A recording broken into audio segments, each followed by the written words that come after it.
draft science video. Yay! Mostly physics. So anyway, in generally speaking, there's two theories I'm, expounding. The first theory is that sound is a way of propagating energy or heat, or however you want to call it, molecular movement, through a certain mechanism, atomic mechanism, atoms moving, that retains coherency. That is, it doesn't scatter. So where heat just scatters molecules, sound moves linearly, straight. Unless it's moved by the whole structure of atoms moving, but it tends to want to go straight, and that it's created by this sonic boom. That's what creates a wave which sound travels on, a energy pulse, a stream of movement, vibration. And so everything that creates sound, any sound, was created by some mechanism that at some point in the initiation of making the sound moved faster than the speed of sound.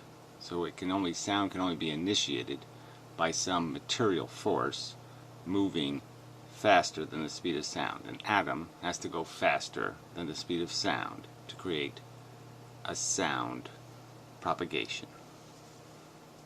Yeah. Alright, and the second theory is that all matter is made of energy, and the energy is basically in the form of a photon. The photon may be made of constituent parts, but those parts do not move at the speed of light or do anything until they are in the form of a photon, and that at the initiation of, let's say, the Big Bang, only photons had movement, and so only the bits in the form of a photon have movement, have energy. And that when photons are absorbed, their energy is absorbed. That means their structure is absorbed. But the real structure that's being absorbed is the pieces moving at the speed of light. So the real character of the photon, the idea of stuff moving at the speed of light, is retained inside of the structure that the photon is interacting with, whether it's an electron or an electron captured inside of an atom. Let's say these are the two things photons can react with, or the one thing photons can react with, electrons. And that by being absorbed into an electron, they may not retain their exact frequency, but they retain all the structure is retained that's moving at the speed of light. So I'll explain that further when I use some of these diagrams. Simple diagrams, really. So anyway, the theory is that yes, all matter is just photons trapped in orbits. And maybe not orbits, just trapped in mechanisms that absorb their speed of light into a circular shape, structure, so there's no movement. They're gyroscopically inert to the universe because they're stuck in an orbit, and that it is the bending of that structure that through which matter moves. Alright, so center of gravity is going to come into this. Well, I'll get to the diagrams because that just sort of spells it out where this simple mechanism. So I've done this sound thing. Probably not going to do sound. I don't know if sound is terribly relevant beyond the fact that there is, I think, different structures in atoms, and it is by manipulating different structures, by pushing on different forces, that different things happen. So I don't know how to explain the elasticity of something, but you can. There's things that you can, if you push them slowly, they'll just dent, and then your finger can come out. But if you hit them quickly, they'll move because you've broken their elasticity. You've moved too quick for the elasticity to compress, so there is no elasticity. They become rigid.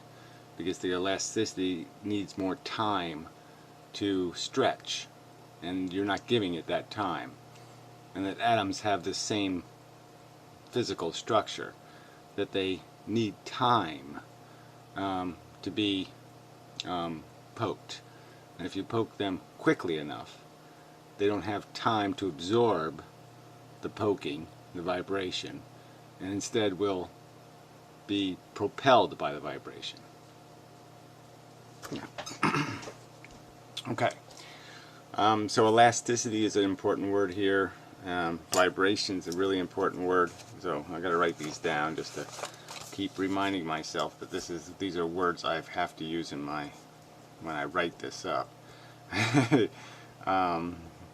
And even in talking about it, you know, these are the real concepts, you know, that are they seem like big physics concepts. You know, they seem in our world kind of things, elasticity especially. You know, but these concepts can go very small, and I think they do. Yeah. So I'll do comments first. So this Roberto II guy, who I really can't stand. Anyway, so Britannian, Shockley, Boeing, whatever, inventors of the semiconductor transistor were all gifted quantum physicists. Well, that's all quite irrelevant. I mean, you can be a gifted anything, and it might not have anything to do with what you're working on. So you could go to work every day, you could be Picasso, and you could be an excellent seller of fish. You know, you could sell fish all day and be Picasso at night. It just doesn't mean anything. And the fact that, well, obviously there's a relationship between quantum physics and any kind of engineering, and especially engineering on very small chemistry. Quantum physics would come in handy, but my contention is they didn't use any quantum physics to invent the transistor, and I don't think you can prove that to be a wrong statement. None was required. It was all experimental. They already knew, okay, about these effects. They invented a crystal radio, you know, decades earlier. They already knew that there was electromagnetic effects trapped in all kinds of different substrates, and the fact that silicon had this capacity, you know, to create an electrical effect was known. And all they were trying to do was figure out how they get the electricity through it without melting it, without burning it up. It's the same problem Edison had, a lot of people had when they were inventing their invention, was heat is always a big problem. And it was just finding a solution, a way to, you know, create a system that didn't oxidize and do all these things. And so they figured out little tricks, you know, through experiments, to invent the first transistor. But yeah, they knew what theoretically they could do, and they didn't need quantum mechanics to understand theoretically what they could do, because they already understood the concept, because they had already understood the photovoltaic effect. They already knew that photons could energize substances. This isn't something they didn't know. And later went on to win a second Nobel Prize for his quantum theory of semiconductivity. It wasn't a quantum theory of semiconductivity, it was a theory of semiconductivity. Okay, so again, so you're always doing this, you religious people. The Jesus, just replace quantum with Jesus, and you just sound like a Jesus, not a Christian kook. Alright, because you're always going to shove this word quantum theory in as if you can take it as a known quantity, and that's just this is more broken language, right? So we have these perfectly good words, quantum and theory, but when you put them together, they don't mean anything, because quantum theory has no rational definition. It just has a bunch of nonsense definitions of what quantum theory means. So yes, quantum mechanics, now you're using the word quantum mechanics, was very much essential to sending man to the moon. So that's a non sequitur. Those two things aren't connected, quantum theory and quantum mechanics. Quantum mechanics is, again, just a realization, a mathematical representation of the probabilistic rules that photons and electrons are affected by. Well, let's just say photons are affected by, and let's just say electrons are photons, a lot of photons. And that obviously electrons would be affected, and by the same rules. But those are just the mechanisms of that probability are just built into the fact that it has a mechanism. Feynman has done it a million times. He uses a little clock. He talks about the clock all the time, a spinning clock. Where's the clock? The clock isn't out here, it isn't over there. It's either in the substrate that the photon is interacting with, or it's in the photon. But the clock is there, ticking. So this is just bullshit. So you haven't, there's no proof that you won't find a piece of paper with the essential quantum mechanical theory that made it possible for them to figure out that, oh yeah, if we put the layer, the semiconducting layer, if we stretch it out longer and flatter, that we can, we'll be able to create this switching effect, where we can turn the current on and off. And if we seal it up, we glue everything together so air can't get to it, and a lot of other things. And then, when these guys gave up, transistors were a piece of shit. I mean, they were still pretty expensive and hot. And so they didn't even do the real work, which was purifying the silicon and getting, only having just the right number of impurities and having the impurities spread evenly through the substance. So, I mean, the real guys who did the work were the ones who got to the integrated circuit, but you couldn't have had the integrated circuit if they didn't figure out how to clean the silicon. So, fuck you, you're an asshole. Solid-state transistors are not the only invention that had to await the understanding of quantum theory. You didn't need any understanding of quantum theory. That's just a lie. These were observed facts. Newton observed these facts. So that's just a lie. You need nothing. You didn't know anything about quantum theory. These are observable facts that these phenomena took place, and all it took was experimentation, trial and error to figure it out. This guy this Bowman dude, but Brittenden guy, he spent years trying to do the semiconductor thing the superconductor thing before he tried doing the transistor thing and failed. Tons and tons and tons of experiments. It's not that he didn't have the theory, he just didn't have any mechanical process to put the theory into practice, and it was through hard experiments, burning up an awful lot of shit, alright, that this stuff is figured out. Not through theoretical physics, but through Edison sweat physics. More perspiration than inspiration, or whatever he said. Solid-state transistors are blah blah blah. Lasers, atomic clocks, and essentially all modern microscopes, electron microscopes, scanning, telling microscopes, atomic. This is all crap too. Again, electron microscopes were not invented by quantum theory. Were all made possible by knowledge of quantum theory. That's just a lie. They were all made possible by knowledge of experimental facts, that they realized that certain things got energized when you pumped electrons into them, and they said, gee, look at that, it's glowing. They did this through observation, not understanding of quantum theory. You're just a liar, scumbag. The rudimentary quantum computers being built today are quantum mechanical through and through. Well, again, none of them work. So I guess until you have one that actually does something meaningful, you don't have shit. And I mean, the whole idea of basically of having a probabilistic computer sounds pretty stupid to me anyway. But go ahead, play with it all you want.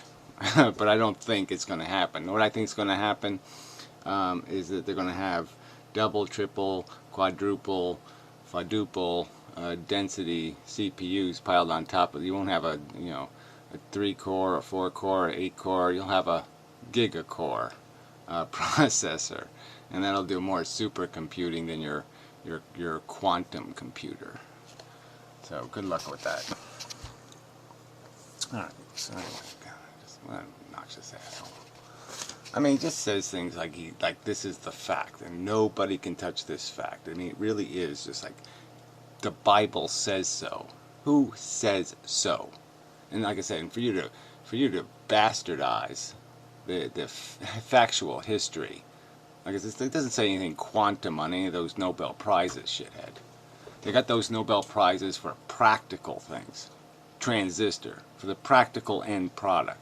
And the end product was produced by 3 guys who burned up a lot of shit. Everything can't be made out of photons because they aren't conserved. A photon can be created or destroyed.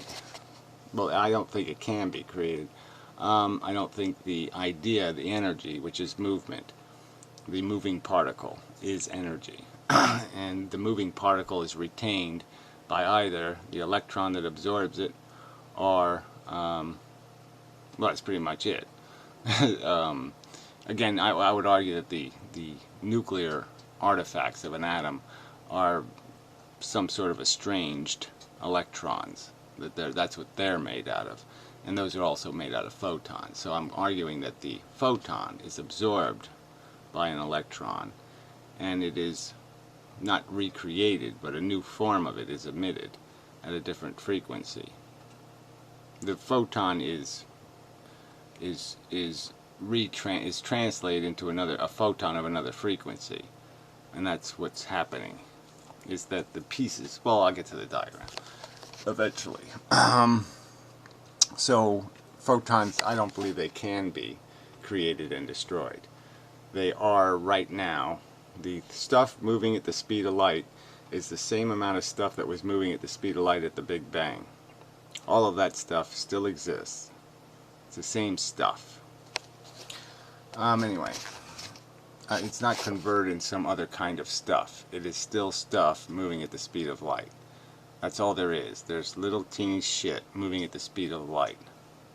And when it's trapped in orbits, it's called matter. And when it's not trapped in an orbit, it's called energy. Photons are an electromagnetic phenomenon. Well, the word electromagnetic phenomenon doesn't mean anything anymore, really. I mean, it doesn't mean anything in the sense that it's a term that describes the whole class of photons. All photons are the electromagnetic spectrum. So from cosmic rays to radio waves is your electromagnetic spectrum, and they're all photons of different wavelengths. They are created by accelerating charged particles. No, they're already accelerating at the speed of light, and all you do is trap them in conditions that bend, change the direction of, like a tube of fiber optics, twisted into the shape of Bugs Bunny. The light is still going to travel at the speed of light. It's just going to do it in a very eccentric manner. But it's moving at the speed of light. It's just trapped inside of Bugs Bunny. And that's what happens inside of atoms. They are created by accelerating charged particles. Well, again, you can't accelerate a particle, a quantum particle, any part of the electromagnetic spectrum. You cannot accelerate a photon. So all you can do is release it from some binding. You can stretch the photo optic tube straight, and then it'll be free to go. But it can't go if it's trapped in some sort of eccentric pattern of movement. Then it will not create distance. It will just create movement. If it spins in a circle, alright, it'll have the illusion of not moving, although it's still moving at the speed of light. Anyway, atoms don't have buckets of photons in them, says you. Just be scientific and think about the consequences. If it were the case, it shouldn't be hard to see how this idea doesn't fit from everyday experience. How does it not fit from everyday experience? How? How? Oh yeah, that's right. You didn't include that in your statement. But I can concretely disprove this idea if you want. Yeah, I want you to try, and then I want you to apologize for being a snarky asshole, because you're going to fail. So go ahead, give it your best shot. Prove to me that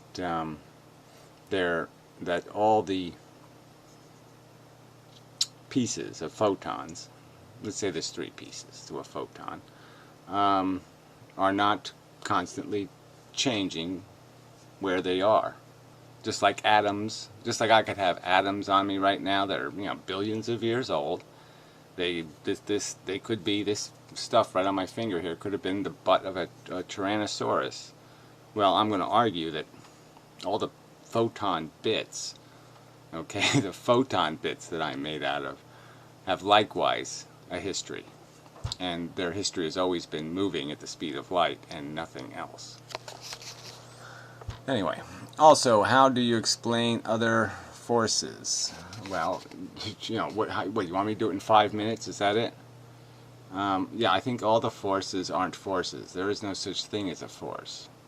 That's the dodge here. Okay, so yeah, ultimately I believe, okay, I don't have this all drawn out yet, that there are no forces. The only force there is photons moving at the speed of light.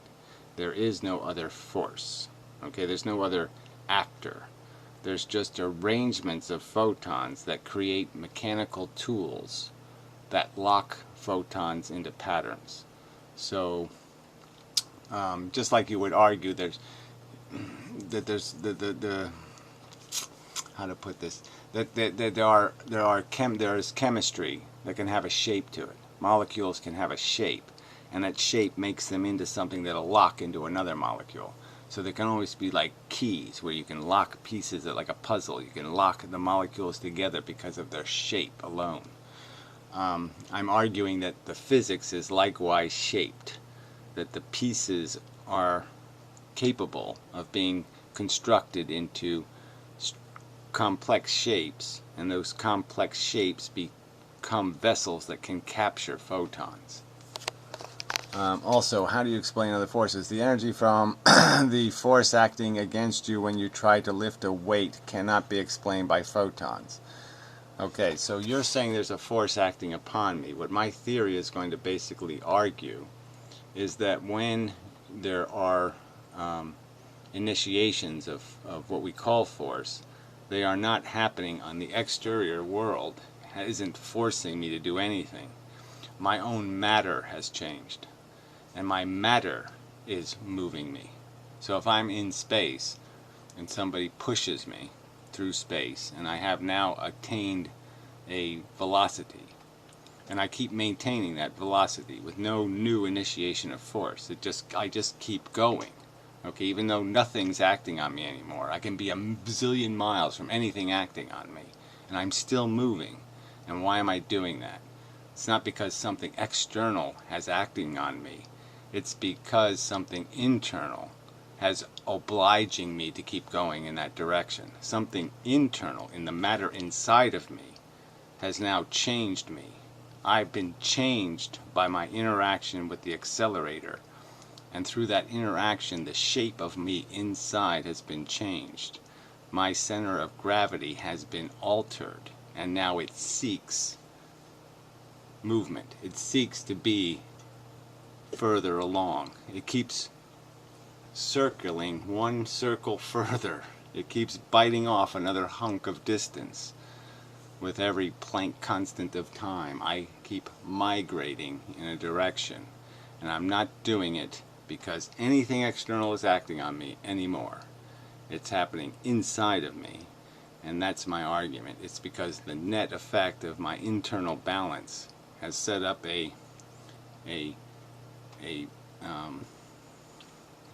what's the word for an imbalance, and that imbalance is obliging my center of gravity to keep moving a step forward, to keep moving in that direction. So my center of gravity is being obliged to move by my internal structure. Yeah, I think that's a way of explaining it. So anyway, but go for it, buddy.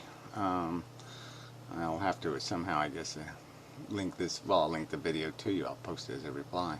That would be sensible. This is what we are on a different channel, of course. Anyway, so getting to the drawings real quickly. Yeah, there's so much of this stuff I really want to go over, but some of it's really quite interesting. So anyway, all right. So here's my two diagrams of maybe a these are just possibles. All right, because for photons, the first thing I got to come up with is a shape. All right, because photons apparently have shape. You can filter them with polarizing filters based on their shape, you know. And so my theory of a way of creating shape and movement at the same time is to understand the photon as like a little barbell, and the distance of the barbell is what determines what we call this photon. So if the barbell is really close, if the two ends are really close to each other, we call it a cosmic ray, and if they're really far apart from each other, we call it a radio wave. And that's the basic structure of the photon. So it would be just these little ladder bits that can be put in, and the more ladder bits or the less ladder bits, the different frequencies of light you create. And these bits, I'm going to give them some kind of like name, like nil bits, because these bits don't have any substance. They're nothing, and that's why the photon is really just a start and an end. The photon is really two quanta events, two bits tied together, you know, with this nil string. But anyway, let's say this barbell was to move in space. One way it could move is for it to flip. So this end would flip here, and then that end, well, it's better for this. I'll just use this diagram. So here's the barbell this way, and then the barbell would flip up, and this would be its new position. And then from this new position, this end of the barbell would now swing over. And then from this new position, this end of the barbell would swing up. So this way you get these two humps. One could be called, that would be off center. So one could be called the electrical effect, and one could be called the magnetic effect, if you want to separate those two terms. You're creating two different humps. But the interesting thing, by doing this, you also create a pattern, a sine wave that would be the average. So the average ends up being a sine wave, which I think is quite interesting, because that's the waveform that most light is interpreted to exist in, is some kind of sine wave.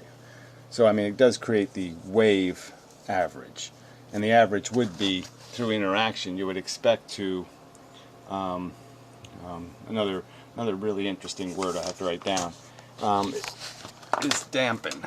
So you would tend to dampen, you know, the highs and the lows every time you go through a translation. Translations sort of take the edge off things. They take the hyphens off. They take the eccentricities off. They take the aggressive bits off. And so it's like a dampening effect, a fogging. And that's kind of what ends up, when we sense photons, we sense them as averages. And that's why we end up with the sine wave. So anyway, that's the structure of the photon as a just one way that you could possibly model it. And this would just be your Planck constant, would be the distance it takes, the time it takes to go from this position to this position, to do this one swing of the bit. So anyway, so this idea though of a connected, you know, the idea that it creates almost this idea of you got the half circle already built into it, and it isn't too far to think about full circles, which may be another way to understand electrons, by spinning these barbells, connecting them. You know, you could almost say maybe that's what it's all made out of, right? Barbells with extra ladders connected to them. But you could also visualize it as barbells, you know, but it just seems logical to connect them. So it just seems an easy way to understand it. A double helix molecule as pretty much that kind of a structure. and now instead of just one connection you have two connections, but you would have these nodes that would just define the structure of the electron. Now the electron, its interesting feature is the fact that it can go very fast, almost the speed of light, or not fast at all. And my argument is that speed change is a function of that spin, of that double helix. So the more that double helix is spinning, the more speed you're taking off that photon. See, these photons still have to be moving at the speed of light, and the only choice is this direction and the spin direction. So obviously the more spin you put on it, the less speed it's going to have to go in that direction, because it's already using up its speed by spinning. So in space it's doing this. It's doing a whole bunch of little rotations in space. So it's still moving at the speed of light, but its forward motion is very slow. And the less it spins, then the bigger bite it's taking of the universe with each spin in the coil, and so therefore the much faster it would move. So I think this diagram, I think this configuration of photons would explain electrons and their capacity to move, and it would also explain the fact that they have positive and negative spin.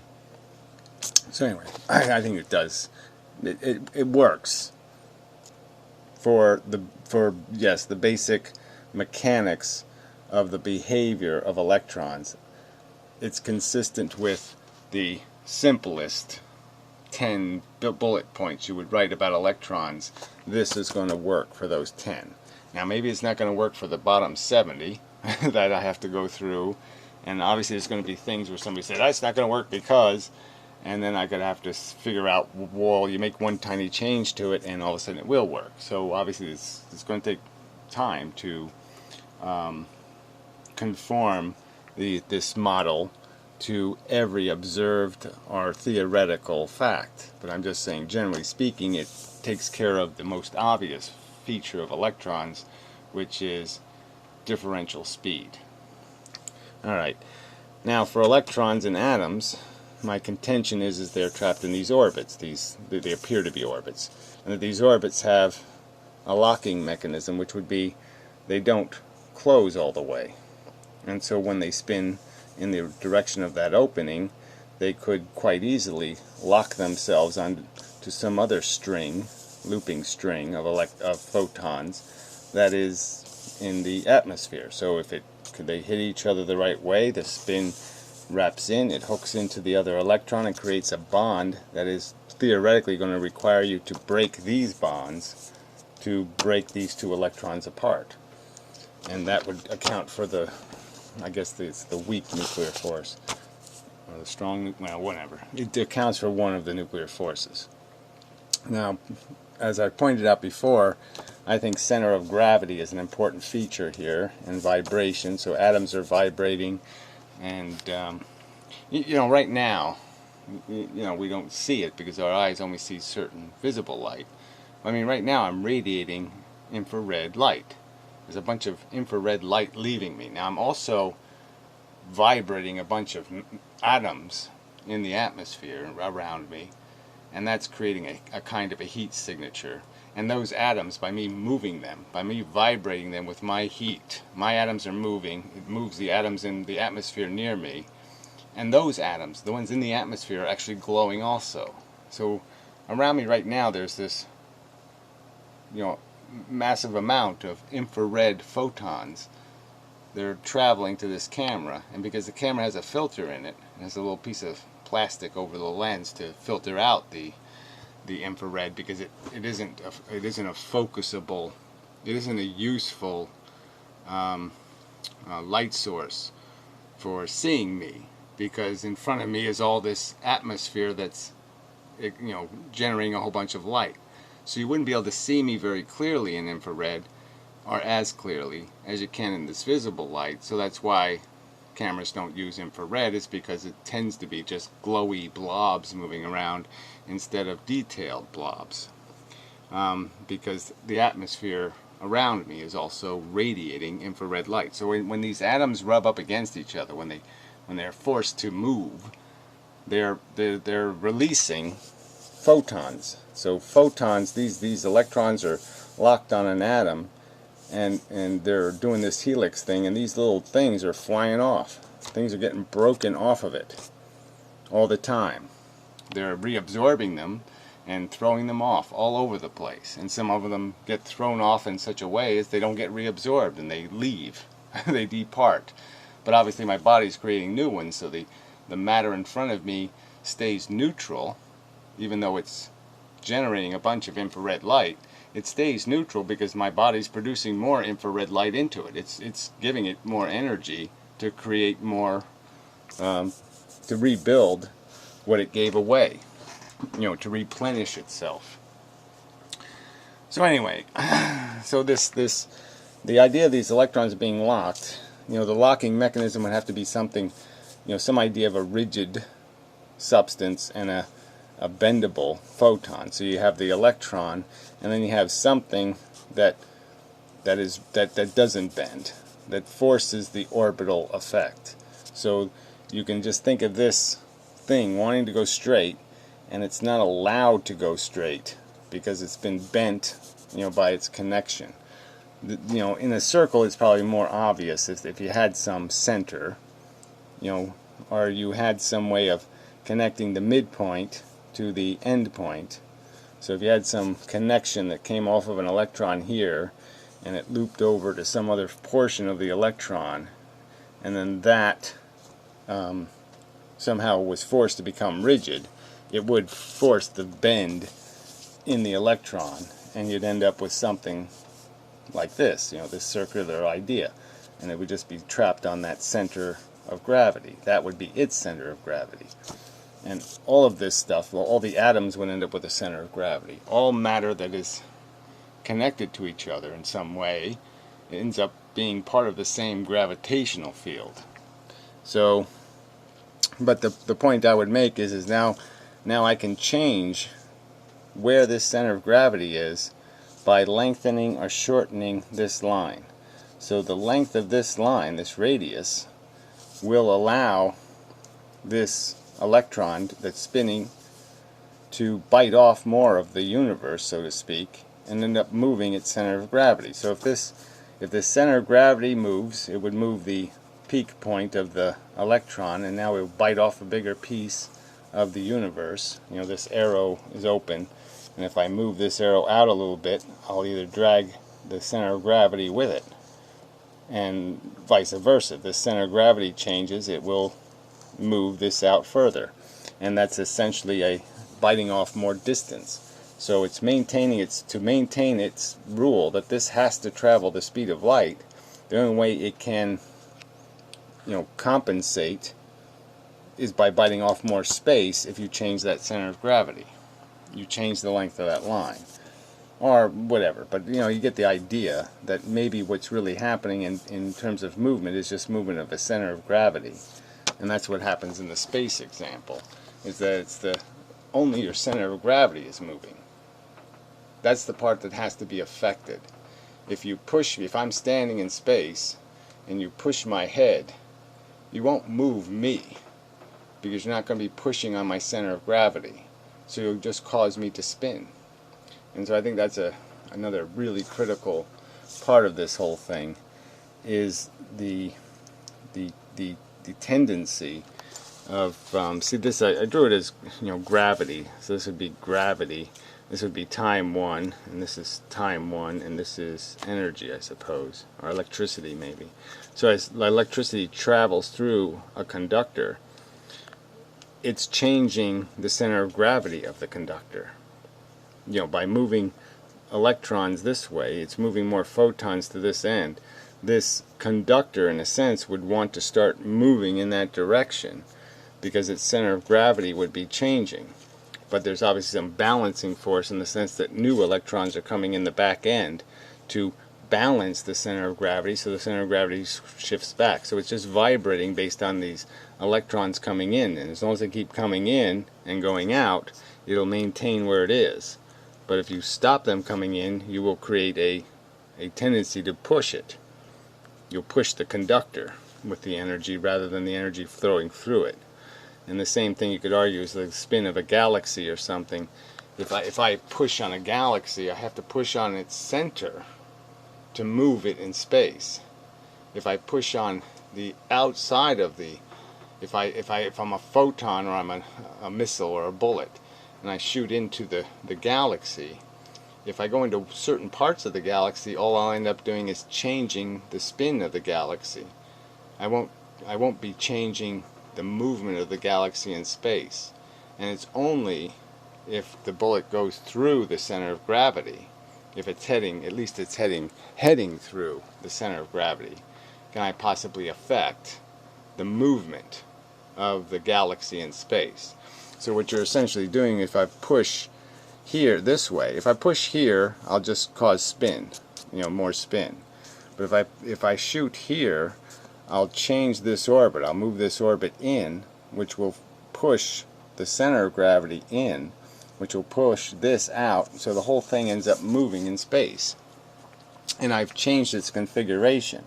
And once I change that configuration, it stays that way. So once I jolt this and open this, that open will stay open. The gap isn't going to get corrected. Okay, so when the starting point of the circle, these pens, none of my pens right. When the starting point of the circle is in one place, and we bring it around, we push by the time it gets to the exit, we've now pushed it one Planck constant or whatever, a distance out this way. It still is functioning as if the old orbit was in place until the center of gravity is moved with it. So the center of gravity has to be moved, and if the center of gravity isn't moved, then it would just keep spinning back into the old location. But it won't, because the center of gravity is moved, and so the whole thing now bites off a bigger piece. And now that bigger piece is just going to be a bigger piece on this orbit too, because once you move the center of gravity, that creates another jolt. So it essentially keeps pushing itself based on an initial push, based on the time delay. Time here, there's a time delay. So the initial push happened, but this won't be pushed until time now is time 2. So at T2, this hasn't moved yet, and it's not going to move until we're at T2. And so then the center of gravity moves at T2, and that creates another push, or tendency to push, because it's again going to drag the exit point higher again. So I mean, it just migrates that push forever until you rebalance until you apply the opposite force or some other force to again connect to again take whatever you've done to the connection between the center of gravity and the exit point, not the exit point, but the point it's connected to. And so that could be illustrated in a lot of different ways, that maybe these connecting bars can bend, maybe, and that would create tension, and tension would create the time delay. But again, that's stuff I can go through and figure out on my leisure. Yeah. So anyway, I do have to write this stuff up, but it's getting interesting, I think. So is there anything else I need to throw into this one? But yeah, center of gravity, really important concept. There's so many little, the idea of interpretation is another really important idea. That energy is getting interpreted as it transitions through these different structures. What the artifact, we can only measure the artifacts. We can only measure the effects. In most cases, we can't really detect a photon. We can only detect a photon in the sense that it changes the function of an electron. So in a way, it's already been hugely filtered in terms of its action, based on the fact that you're affecting something much bigger with something very small, and then you're trying to see detail or extra pixels, and you're not going to be able to see them. It's a lot like this guy when you mentioned the tunneling microscope and stuff. That's like a 60 gigabyte digital camera, right? You know, it's a megapixel. Yeah, 60 gigapixel camera. Yeah, you know, you'd be a sucker to buy one, right? Because you know that it's a fake image. You know they're fake resolution. It's fake pixels.